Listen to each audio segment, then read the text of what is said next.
നമസ്കാരം, ഞാൻ ഡോക്ടർ ഭാഗ്യ, നിം നാച്ചുറൽ ഡയറ്റിലെ ആയുർവേദ ഡോക്ടറാണ്. 40 കഴിഞ്ഞിരിക്കുന്ന സ്ത്രീകളിൽ പൊതുവെ അവർ പറയുന്ന കുറച്ച് കംപ്ലയിൻസ് ഉണ്ട്. അമിതമായിട്ടുള്ള മുടി കൊഴിച്ചിൽ, ജോയിൻറ്റ് കംപ്ലയിൻസ്, മസിൽ ക്രാംസ്, അതായത് മസിൽസൊന്നും ജോയിൻസൊന്നും ഒക്കെ വേദന വരുന്നു, നല്ല രീതിയിൽ മുടി കൊഴിഞ്ഞു പോകുന്നു, സ്കിന്നൊക്കെ പെട്ടെന്ന് ചുളിയുന്നു, ഫേസിൻ്റെ ഒക്കെ ഗ്ലോ അല്ലെങ്കിൽ ആ ഒരു ഷൈനിങ് ഒക്കെ കുറച്ച് കുറഞ്ഞു പോകുന്നു. ഇതൊക്കെ വളരെ കോമൺ ആയിട്ട് അവർ പറയുന്നതാണ്. ഇപ്പോൾ നമുക്ക് എല്ലാവർക്കും അറിയാം, ഒരു 40 വയസ്സെന്നൊക്കെ പറയുമ്പം ഏകദേശം ഒരു ആർത്തവമൊക്കെ നിൽക്കാനാവുന്ന ഒരു ടൈമാണ് സ്ത്രീകളിൽ.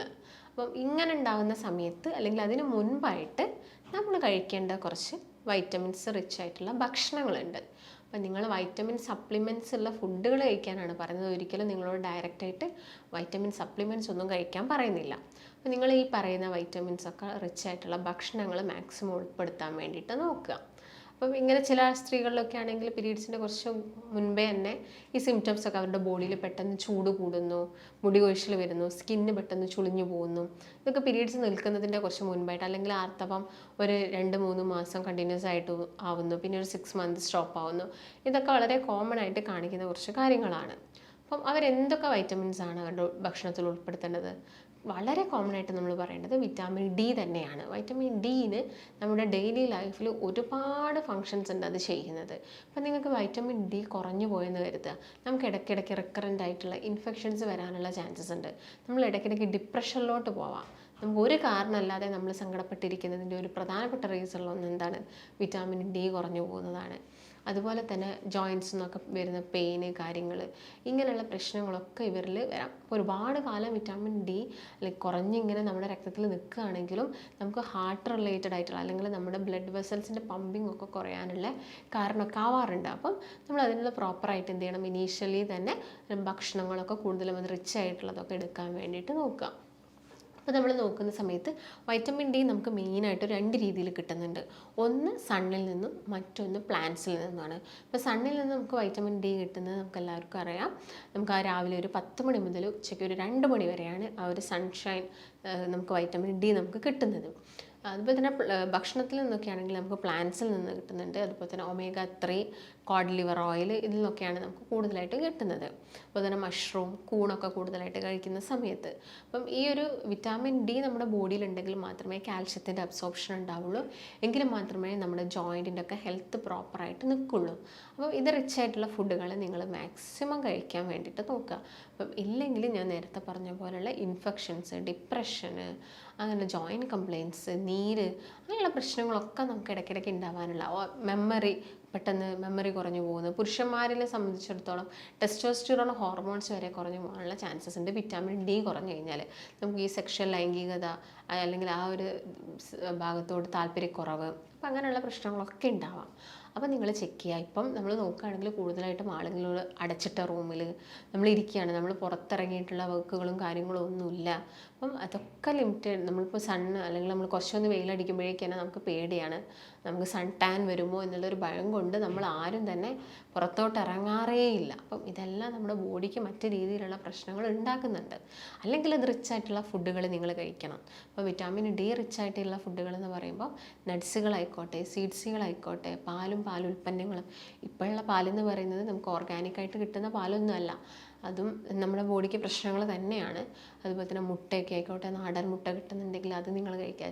മത്സ്യങ്ങൾ കഴിക്കുക, ചെറു മത്സ്യങ്ങൾ കഴിക്കുക, മത്തി, അയല പോലുള്ള മത്സ്യങ്ങൾ കഴിക്കുക. അതൊന്നും ഒരുപാട് കഴിക്കേണ്ട, നമുക്ക് വേണ്ടൊരു ലിമിറ്റഡ് ക്വാണ്ടിറ്റിയിൽ മാത്രം എല്ലാ ദിവസവും കഴിക്കുക. അതുപോലെ തന്നെ സോയാ പ്രൊഡക്ട്സ്, നിലക്കടല, ബദാം, ഇതൊക്കെ നിങ്ങളുടെ ഭക്ഷണത്തിൽ ഉൾപ്പെടുത്തുകയാണെങ്കിൽ നമുക്ക് ഈ വൈറ്റമിൻ ഡിയുടെ ഡെഫിഷ്യൻസിയും കാര്യങ്ങളൊക്കെ നമുക്ക് കുറച്ചെടുക്കാൻ സാധിക്കുന്നതാണ്. ഒരുപോലെ തന്നെ ട്രേസ് എലമെൻറ്റ്സും മിനറൽസും എല്ലാം ഈ ഒരു വൈറ്റമിൻസിൻ്റെ അബ്സോർപ്ഷൻ നമ്മുടെ ബോഡിയിൽ, ഇപ്പോൾ സിങ്ക്, സെലീനിയം, ഇങ്ങനെയുള്ള എലമെൻറ്റ്സ് ഒക്കെ നമ്മുടെ ബോഡിയിൽ വേണം? അത്യാവശ്യമായിട്ട് വേണം.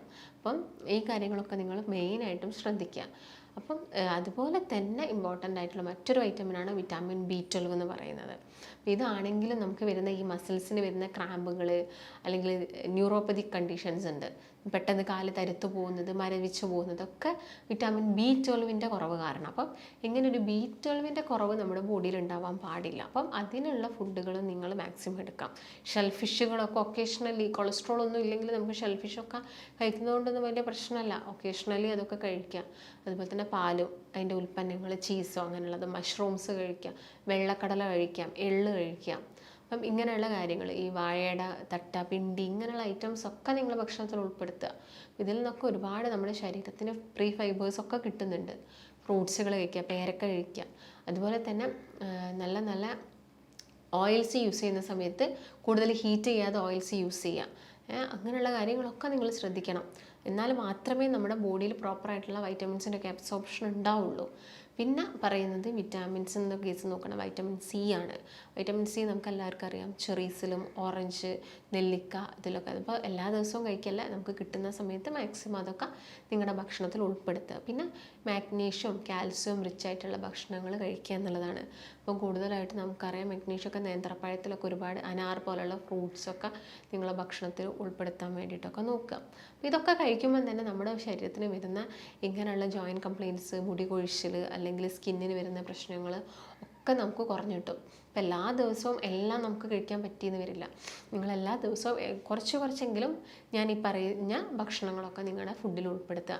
പിന്നെ നമുക്കറിയാം ഒരു പ്രായത്തിൽ കഴിയുന്ന സമയത്ത് ഈസ്ട്രജൻ കുറയുന്നു. ഈസ്ട്രജൻ കുറയുമ്പോൾ നമ്മൾ നാച്ചുറലി പ്രൊഡ്യൂസിങ് ഫൈറ്റോ ഈസ്ട്രജൻസ് ഒക്കെ ഉള്ള റിച്ച് ആയിട്ടുള്ള ഫുഡുകൾ കഴിക്കുക. ഈ സോയ പ്രൊഡക്ട്സുകളും കാര്യങ്ങൾ, ചേന പോലെയുള്ള ഫുഡുകളൊക്കെ നിങ്ങളുടെ ഭക്ഷണത്തിൽ മാക്സിമം ഇൻക്ലൂഡ് ചെയ്യാൻ വേണ്ടിയിട്ട് നോക്കുക. അപ്പം അങ്ങനെയുള്ളതൊക്കെ കഴിക്കുമ്പോൾ തന്നെ ഓട്ടോമാറ്റിക്കലി നമ്മുടെ ബോഡിക്ക് വരുന്ന ക്ഷീണങ്ങൾ, അല്ലെങ്കിൽ നിങ്ങൾ വയസ്സായി കഴിഞ്ഞാലും നിങ്ങൾ കുറച്ചും കൂടി യങ് ആയിട്ട് നോക്കുക, നിങ്ങളുടെ മുടി പെട്ടെന്ന് നരച്ചു പോകുന്നത് അതൊക്കെ കുറച്ചെടുക്കാനൊക്കെ നമുക്ക് സാധിക്കും. അതിന് സൺഫ്ലവർ സീഡ്സുകൾ അതൊക്കെ ഉൾപ്പെടുത്തുക, പീനട്സുകൾ, അതുപോലെ തന്നെ ബ്രസീൽ നട്ട് പോലെയുള്ള നട്ടുകളൊക്കെ കിട്ടുന്നുണ്ടെങ്കിൽ അതൊക്കെ നിങ്ങളുടെ ഭക്ഷണത്തിൽ നിങ്ങൾ പ്രോപ്പറായിട്ടുള്ള അളവിൽ കഴിക്കുന്നുണ്ടെങ്കിൽ നമുക്ക് ഇങ്ങനെയുള്ള പ്രശ്നങ്ങളൊക്കെ എന്ത് ചെയ്യാൻ പറ്റും, പ്രിവെൻറ്റ് ചെയ്യാൻ സാധിക്കുന്നതാണ്. അപ്പം മെയിനായിട്ട് നിങ്ങൾ ഈ കാര്യങ്ങളൊക്കെയാണ് ശ്രദ്ധിക്കേണ്ടത്. അപ്പം എന്നിട്ടും നിങ്ങൾക്ക് ജോയിൻറ്റ് കംപ്ലയിൻറ്റ്സ് ഉണ്ട്, മുടി കൊഴിച്ചിലുണ്ട്, സ്കിൻ കംപ്ലയിൻറ്റ്സ് ഒക്കെ ഉണ്ടെങ്കിൽ നമുക്ക് ചിലപ്പം അനീമിക് ആണോ അല്ലെങ്കിൽ മറ്റെന്തെങ്കിലും പ്രശ്നങ്ങളുണ്ടോ എന്ന് ചെക്ക് ചെയ്യുന്നതൊക്കെ നല്ലതാണ്. അപ്പം നമ്മളൊന്ന് ജസ്റ്റ് ബ്ലഡ് ടെസ്റ്റ് ചെയ്തിട്ട് HB കുറവാണ് എന്നുള്ള കാര്യങ്ങളൊക്കെ നമുക്ക് മനസ്സിലാക്കാൻ പറ്റുന്നതാണ്. അപ്പം അങ്ങനെയാണെങ്കിലും വീക്കിലി വൺസൊക്കെ നിങ്ങൾക്ക് റെഡ് മീറ്റോ അങ്ങനെയൊക്കെ കഴിക്കാം. പക്ഷേ വേറെ പ്രശ്നങ്ങളൊന്നും ഉണ്ടാവരുത് ശരീരത്തിന്.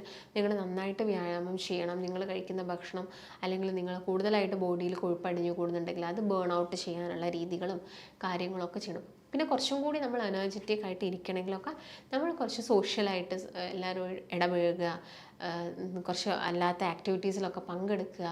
അങ്ങനെയൊക്കെ ആവുന്ന സമയത്ത് നമ്മൾക്ക് പ്രായമായി കഴിഞ്ഞാൽ നമ്മൾ കൂടുതലായിട്ട് യങ് ആയിട്ടൊക്കെ നിൽക്കുള്ളൂ. പിന്നെ ഫാമിലീൻ്റെ കൂടെ ടൈം സ്പെൻഡ് ചെയ്യുക, ഈ കാര്യങ്ങളൊക്കെ നിങ്ങൾ പ്രത്യേകം ശ്രദ്ധിക്കണം. അപ്പോൾ മെയിനായിട്ടും 40 വയസ്സ് കഴിഞ്ഞാലും അല്ലെങ്കിൽ അതിന് മുൻപൊക്കെ ആയിട്ടും ഈ പറയുന്ന ഭക്ഷണങ്ങളൊക്കെ നിങ്ങളുടെ ഭക്ഷണത്തിൽ ഉൾപ്പെടുത്തണം. ഞാൻ ഈ പറഞ്ഞ കാര്യങ്ങളൊക്കെ നിങ്ങളൊന്ന് കറക്റ്റായിട്ട് ഫോളോ ചെയ്ത് പോവുക. അങ്ങനെയാകുമ്പം ഈ പ്രശ്നങ്ങളൊക്കെ നമുക്ക് പ്രിവെൻറ്റ് ചെയ്യാൻ പറ്റുന്നതാണ്. ഇതിൻ്റെ കൂടെ തന്നെ നമ്മുടെ ശരീരത്തിലൊരു പ്രായമാകുന്ന സമയത്ത് നീർക്കെട്ട്, കൈകാലുകളിലൊക്കെ നീര് വയ്ക്കുന്നതൊക്കെ വളരെ കോമൺ ആണ്. അപ്പം ഇതൊക്കെ നമുക്ക് കുറച്ചെടുക്കണമെങ്കിൽ omega-3 ഫാറ്റി ആസിഡ്സും നല്ല ആൻറ്റി ഓക്സിഡൻസും നമ്മുടെ ബോഡിയിലോട്ട് വരുന്ന ഫ്രീ റാഡിക്കൽസിനെ കുറയ്ക്കേണ്ട കാര്യങ്ങളൊക്കെയാണ് നമ്മൾ ചെയ്യേണ്ടത്. അപ്പം അതൊക്കെ നിങ്ങളൊന്ന് പ്രോപ്പറായിട്ട് ചെയ്യുക. പിന്നെ പ്രോബയോട്ടിക്സ് കഴിക്കുന്ന സമയത്ത് എന്ത് ചെയ്യുക, കൂടുതലും പകൽ സമയങ്ങളിലൊക്കെ നിങ്ങൾ പ്രോബയോട്ടിക്സ് കഴിക്കുക. രാത്രി സമയങ്ങളിലോട്ട് അതൊന്നും മാറ്റി വയ്ക്കാതിരിക്കുക. അതുപോലെ തന്നെ വെജിറ്റബിൾസും ഫ്രൂട്ട്സും ഒക്കെ കഴിക്കുന്നുണ്ടെങ്കിലും അതൊരു സാലഡ് രൂപത്തിൽ, അത് നിങ്ങൾ ക്രഷ് ചെയ്തോ അല്ലെങ്കിൽ ഫ്രൂട്ട്സ് നിങ്ങൾ ജ്യൂസാക്കി കഴിക്കുന്നുണ്ട്, അതിലോട്ട് ഒരുപാട് ഷുഗർ ആഡ് ചെയ്യുന്നുണ്ടെങ്കിലൊക്കെ നിങ്ങൾ ശ്രദ്ധിക്കുക. പിന്നെ ഒരു പ്രായമാകുമ്പോഴൊക്കെ നമ്മൾ എന്ത് ചെയ്യുക, അമിതമായിട്ടുള്ള ഈ ബെവറേജസുകൾ, ചായ, കോഫി അങ്ങനെയുള്ള കാര്യങ്ങളൊക്കെ എന്ത് ചെയ്യുക, ഒഴിവാക്കുന്നതാണ് നല്ലത്. ഇല്ലെങ്കിൽ അത്ര നിർബന്ധമുള്ള ആളുകളൊക്കെ ആണെങ്കിൽ നമുക്ക് എല്ലാ ദിവസവും ഒരു ചായ കുടിക്കാവുന്നതാണ്. അല്ലെങ്കിൽ മറ്റെന്തെങ്കിലും ഗ്രീൻ ടീയോ അങ്ങനെ എന്തെങ്കിലും നിങ്ങൾ മറ്റെന്തെങ്കിലും ഒരു ഓപ്ഷൻ ഇതിന് വേണ്ടിയിട്ട് സെലക്ട് ചെയ്യുക. അപ്പം ഇതൊക്കെയാണ് നിങ്ങൾ മെയിനായിട്ടും ശ്രദ്ധിക്കേണ്ടത്. വെള്ളം എല്ലാ ദിവസവും 8 മുതൽ 10 ഗ്ലാസ് വരെ കുടിക്കുക. എല്ലാ ദിവസവും ഒരു ഹാഫ് ആൻ അവർ വാക്കിംഗ് ചെയ്യുക. അതുപോലെ തന്നെ കൂടുതലായിട്ടും ഹെൽത്ത് റിലേറ്റഡ് ആയിട്ടുള്ള കാര്യങ്ങളിലൊക്കെ ഏർപ്പെടുക. കൂടുതൽ ബുക്സുകൾ അല്ലെങ്കിൽ കാര്യങ്ങളൊക്കെ മാഗസീൻസൊക്കെ വായിക്കുക. കൂടുതൽ നോളജ് ഉണ്ടാക്കുക. എപ്പോഴും നിങ്ങൾ അപ്ഡേറ്റഡ് ആയിട്ടിരിക്കുക. പിന്നെ നമ്മുടെ ഹെൽത്ത് കണ്ടീഷൻസ് ചെക്ക് ചെയ്യാൻ ഉറപ്പ് വരുത്താനൊക്കെ വേണ്ടിയിട്ട് ഒരു ഹെൽത്ത് ചെക്കപ്പും കാര്യങ്ങളൊക്കെ നടത്തുക. അനാവശ്യമായിട്ട് മെഡിസിൻസ് കഴിക്കുന്ന ശീലമൊക്കെ കുറച്ചിട്ട് മെഡിസിൻസ് വളരെ ലിമിറ്റഡ് ആയിട്ടുള്ള ഒരളവിൽ മാത്രം കഴിക്കുക. അപ്പോൾ ഈ കാര്യങ്ങളൊക്കെ ശ്രദ്ധിക്കുക. എല്ലാ കാര്യത്തിലും ഈക്വലായിട്ടുള്ള ഇമ്പോർട്ടൻസ് കൊടുക്കുക. അതാണ് നമ്മൾ ലൈഫിൽ ഏറ്റവും കൂടുതൽ ചെയ്യേണ്ടത്. ഇതൊക്കെ നമ്മൾ ശ്രദ്ധിക്കുകയാണെങ്കിൽ നമുക്ക് ഈ വെറുതെ നമ്മൾ അനാവശ്യമായി ടെൻഷൻ അടിക്കുന്നതും മറ്റുള്ള ആരോഗ്യ പ്രശ്നങ്ങളൊക്കെ നമുക്ക് കുറച്ചെടുക്കാൻ സാധിക്കുന്നതാണ്. അപ്പോൾ നിങ്ങൾ ഒരുപാട് മൂഡ് സ്വിങ്സ് അല്ലെങ്കിൽ ഒരുപാട് ജോയിൻറ്റ് കംപ്ലയിൻറ്റ്സ് അല്ലെങ്കിൽ മറ്റെന്തെങ്കിലും ഡിപ്രഷൻസ് എല്ലാം ഉള്ള ആളുകളായിരിക്കും. അപ്പം ഇങ്ങനെ എന്തെങ്കിലും ബുദ്ധിമുട്ടുണ്ട്, നിങ്ങൾ ഒരുപാട് കാലമായിട്ട് ടെൻഷൻ അങ്ങനെയുള്ള കാര്യങ്ങളൊക്കെ ആയിട്ട് ഇരിക്കുന്ന ആളുകളൊക്കെ ആണെങ്കിൽ നിങ്ങൾക്ക് താഴെ കാണുന്ന നമ്പറിൽ കോൺടാക്റ്റ് ചെയ്യാവുന്നതാണ്. പ്രോപ്പറായിട്ടുള്ള ഡയറ്റും അതുപോലെ തന്നെ ഡയറ്ററി മാനേജ്മെൻറ്റും കാര്യങ്ങളൊക്കെ നമ്മൾ പറഞ്ഞു തരുന്നതാണ്.